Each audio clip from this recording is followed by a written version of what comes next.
Been in favor of for a long time here as well is the automatic strike zone. Ball strikes being called by the electronic strike zone, not the umps. And again, it's nothing against the umps.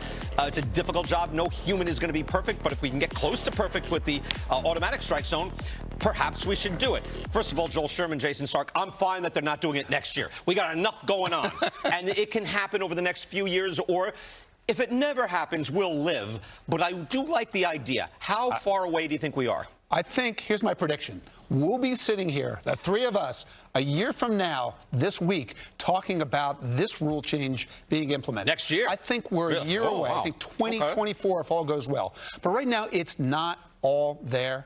I mean, they're still trying to figure out challenge system versus full-time robot umps. Is it missing pitches? I mean, is that it? Why wouldn't you just do it? All right. Here's the issue that I think they're wrestling with. If you sit in the park and you watch each pitch, there are literally balls thrown that no one in the ballpark thinks are a strike. Batter, pitcher, umpire, people sitting in the stands, but the robot thinks they are because they tick the strike zone. They're caught an inch above the ground or whatever, and they tick the strike zone, so they're called strikes. So are they strikes? But they are strikes. Okay, it's a matter of, yes, technically they might be strikes, but not in the way when you watch a game on TV. Well, maybe you think any ball in the box is automatically a strike. That's not how it plays out in real life. Can't they adjust? Yeah, that's the thing. Tick, go on. Here's what they're doing. Right. You got to mess with 2D versus 3D, and you got to tweak the definition of what's a strike so that a batter standing at home plate, what he has known his whole life to be a strike is what is being called. Okay. Look, I'm in favor of this, but if it's missing pitches, like we can still go. How close are you to wanting this? Yeah, I'd love it, but, you know, not to the point where there's got to be consistency because that's what we're going for, right? Like, that's what we don't get from the umpires. You know, like I watched, again, use the Yankee games. Sunday, Yankees finish off a game. Yandy Diaz takes ball 4. It's called a strike.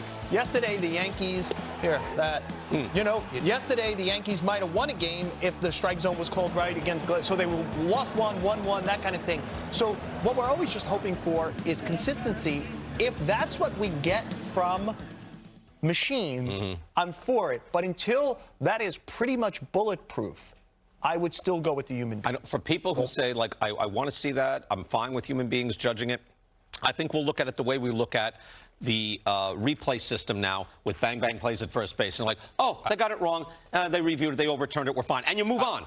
And your concentration is now on the field of play. And I think that's a system we'll get. I think we'll get the challenge system where not every pitch is called by the electronic strike zone, but the Yandy Diaz pitch that would end the game on a ball that's clearly not a strike, that one gets challenged, overturned, and we play on. Okay. How many challenges, quickly? It'd be a handful. Okay. It won't be 20. I was going to say, we got 40.